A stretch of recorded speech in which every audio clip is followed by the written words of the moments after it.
Dunia penerbangan terpukul dengan jatuhnya pesawat Sriwijaya Air JT182 di perairan Pulau Seribu pada Sabtu 9 Januari 2021.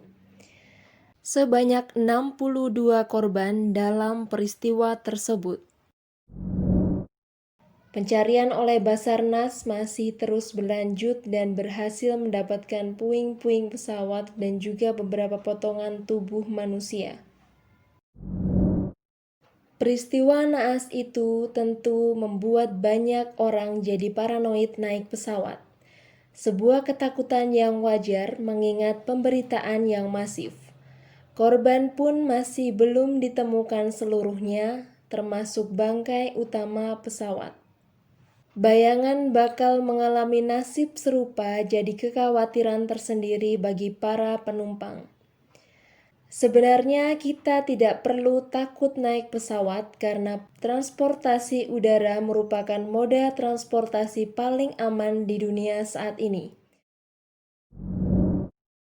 Ada 5 alasan yang membuktikan bahwa pesawat adalah transportasi paling aman. Yang pertama, pesawat punya tingkat kecelakaan yang rendah dibanding mode transportasi lainnya. Meskipun banyak yang parno naik pesawat, faktanya transportasi udara punya tingkat persentase kecelakaan yang sangat kecil. The Aviation Safety Network menyatakan bahwa tahun 2017 dianggap sebagai tahun paling aman dalam dunia penerbangan. Betapa tidak, dari total 30.860.000 penerbangan di seluruh dunia, hanya terjadi 10 kecelakaan pesawat. Korban jiwa mencapai 44 orang, sementara korban di darat 35 orang. Angka itu jauh menurun dibanding tahun 2016, di mana terdapat 16 kecelakaan dengan 303 korban jiwa. Perusahaan konsultan penerbangan asal Belanda memperkirakan tingkat kecelakaan fatal bagi penumpang penerbangan komersial dalam pesawat besar adalah 0,06 per 1 juta penerbangan, atau 1 kecelakaan untuk tiap 16 juta penerbangan. Ini adalah sebuah angka yang sangat rendah sehingga wajar bila disebut pesawat adalah transportasi paling aman di dunia. Yang kedua, teknologi yang cukup maju di masa kini bisa meminimalisir kecelakaan pesawat. Teknologi pesawat di masa kini justru sangatlah maju dan mengagumkan. Hampir keseluruhan penerbangan bisa dilakukan secara otomatis. Bahkan pilot yang kelelahan pun bisa istirahat dan menggunakan metode autopilot. Kontrol elektronik kini telah menggantikan kontrol manual yang sudah usang. Bila diambil kesimpulan, jika pesawat dalam kondisi baik, maka persentase pesawat sampai dengan selamat sangatlah besar. Kebanyakan kecelakaan terjadi karena human error dan mesin yang tidak layak jalan. Industri pesawat terbang juga sangatlah berhati-hati untuk tidak melakukan kesalahan sekecil apapun. Yang ketiga, training yang sangat ketat dan panjang bagi pilot tidak semudah mendapatkan SIM untuk menyetir motor atau mobil. Prinsipnya untuk mendapatkan izin mengemudi motor atau mobil termasuk gampang dan murah.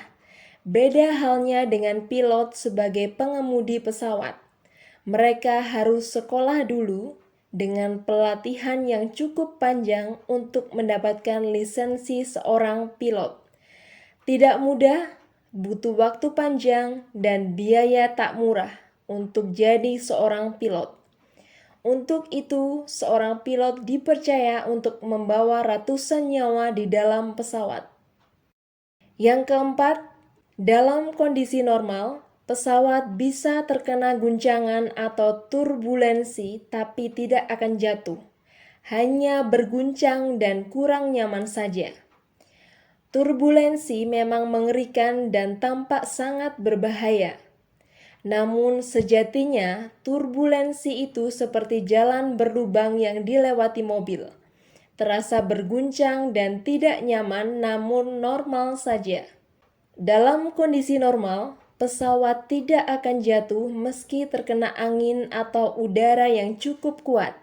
Dari sudut pandang pilot, turbulensi bukanlah isu keselamatan, tapi ini adalah sebuah ketidaknyamanan dalam penerbangan. Dan yang terakhir, yang kelima, media akan memberitakan secara besar-besaran jika terjadi kecelakaan pesawat. Secara psikologis, orang akan lebih takut naik pesawat daripada naik mobil, padahal mobil jauh lebih berpeluang kecelakaan ketimbang pesawat. Kasus jatuhnya Sriwijaya Air ini akan membuat ketakutan banyak orang naik pesawat karena pengaruh media. Breaking news di TV saja bisa seharian memberitakan tragedi ini. Ketika terjadi kapal tenggelam, orang-orang tidak terlalu takut untuk naik kapal. Hal ini karena highlight media tidak sebesar ketika terjadi kecelakaan pesawat. Menurut David Tropeik dari Harvard University, kemungkinan meninggal dalam kecelakaan mobil adalah 1:5.000. Sementara kemungkinan untuk meninggal di pesawat hanya 1/11 juta kemungkinan. Peluang mati tersambar petir saja lebih besar, yakni 1:13.000 sepanjang hidupmu. Jelas sekali kita lebih paranoid dengan sesuatu tragedi yang berulang dan disaksikan terus-menerus. Padahal kenyataannya tidaklah semengerikan seperti bayanganmu. Tragedi Sriwijaya Air JT182 ini semoga jadi kejadian terakhir di Indonesia.